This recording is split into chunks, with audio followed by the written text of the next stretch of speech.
And praising Vladimir Putin and blasting Hillary Clinton for insulting the Russian President. Trump is also raising eyebrows for suggesting he'd meet with Putin before taking office if he wins the election next month. Our Brian Todd has been tracking reaction to Trump's comments. Brian's joining us now with the latest. What are you learning? Well, tonight, Wolf, Donald Trump is being roundly criticized for that idea to meet with Putin before he takes office.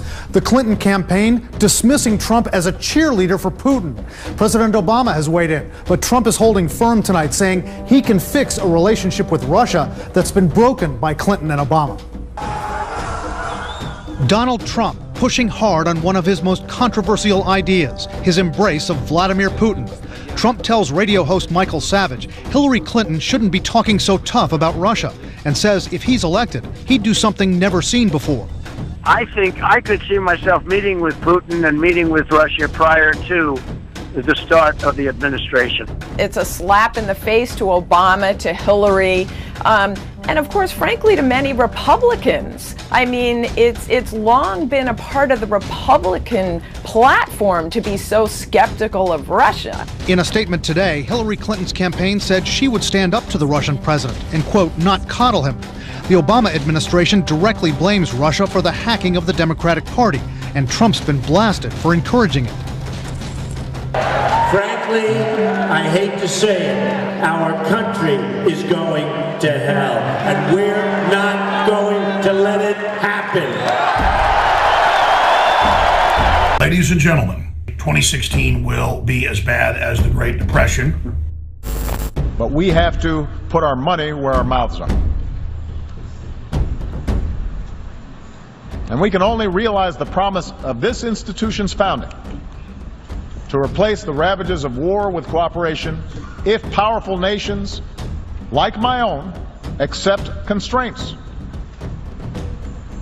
Sometimes I'm criticized in my own country for professing a belief in international norms and multilateral institutions, but I am convinced that in the long run, giving up some freedom of action, not giving up our ability to protect ourselves or pursue our core interests, but binding ourselves to international rules over the long term enhances our security. And I think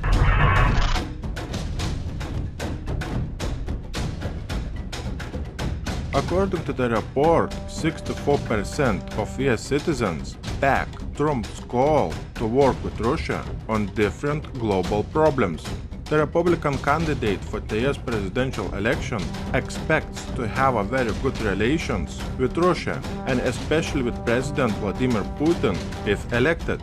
Donald Trump told an audience of US military veterans, I quote Donald Trump, I think that I would have a very good relationship with Putin, and I think that I would have a good relationship with Russia.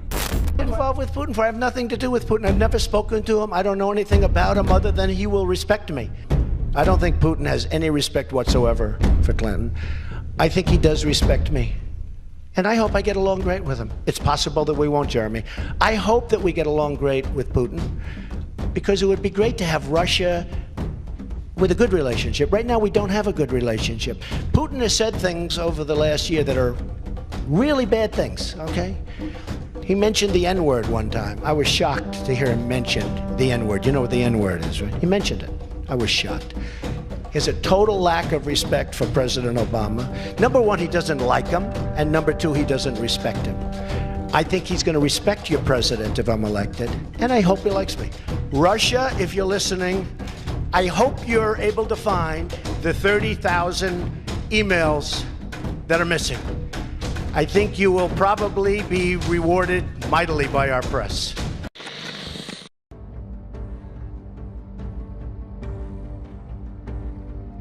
According to multiple polls, the Republican presidential nominee Donald Trump and Democratic rival Hillary Clinton are the two of the most unpopular candidates for the White House in the US history. Some Trump voters do not see the battle as one between two evils, but rather view Clinton as evil to the core. According to Mayor General Patrick Brady, it would be a grave moral evil not to do everything possible to defeat Clinton. What she would do is morally, physically, and intellectually evil for the United States.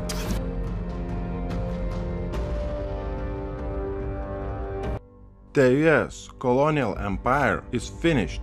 Trump to push for a constitutional amendment to impose term limits on congressmen. Donald Trump announced that if elected president, he will call for constitutional amendment that would impose term limits on all members of the US House of Representatives. According to the Russian constitution, Russia is a colony of the United States since 1991. There was a military coup in Russia back in 1990s. Very similar situation happened in Russia, which only a few months back happened in Turkey. I am talking about a failed military coup.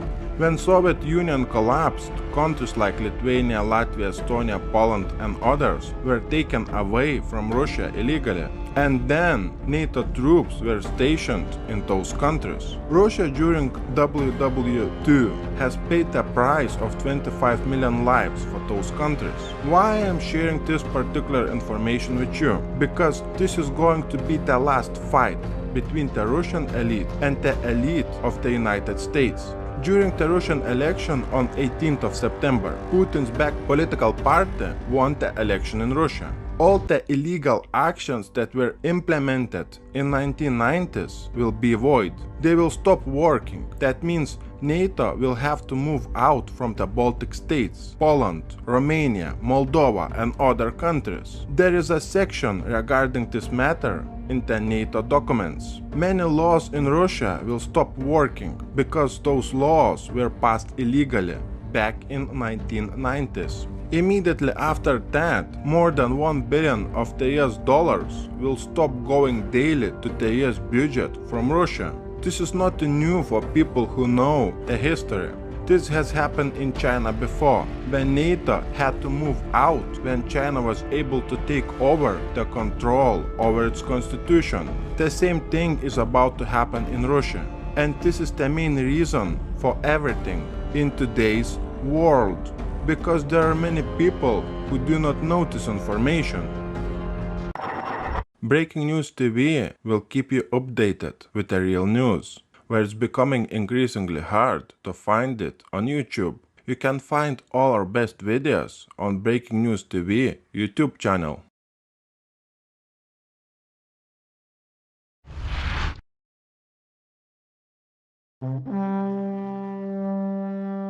The United States of America wrote Japan's constitution.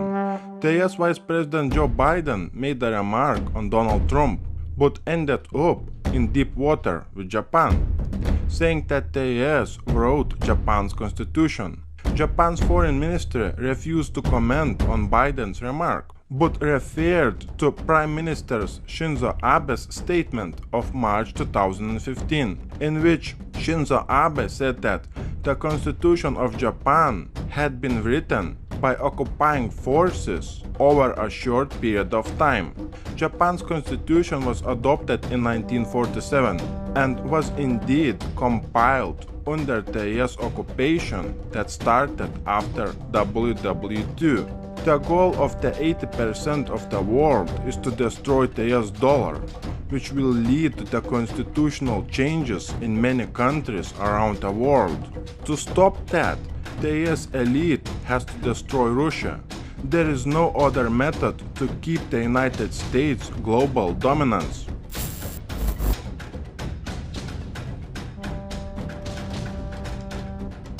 A former NATO head, Anders Fogh Rasmussen, has called on the United States to act as the world's policeman, especially to counter autocrats like President Vladimir Putin. In his opinion, only the United States has the credibility to be a policeman and to restore global order. A firefighter to put out the flames of conflict, a kind of mayor, smart and sensible, to lead the rebuilding of the world. The world needs such a policeman if freedom and prosperity are to prevail against the forces of aggression. The only capable, reliable, and desirable candidate for the position is the United States. In simple words, ex-NATO head calls directly for the United States to do something very serious about Putin. World government is in very, very deep shit. I don't normally use, quote, profanity to describe things, but when the shoe fits, wear it. A rose by any other name is still a rose. Well, the New World Order being in deep trouble by any other name is still the same thing. World government has been constructed by a consortium of less than 20 banking families who have openly announced their plan to establish a one-world government based on an anti-human, post-industrial, globalist ideology. This is such a triumph over them that all their hoaxes, all their lies, all their disinformation saying none of this planetary government stuff exists, the fact that all their propaganda has failed shows how much trouble they're in and how much credibility they've lost.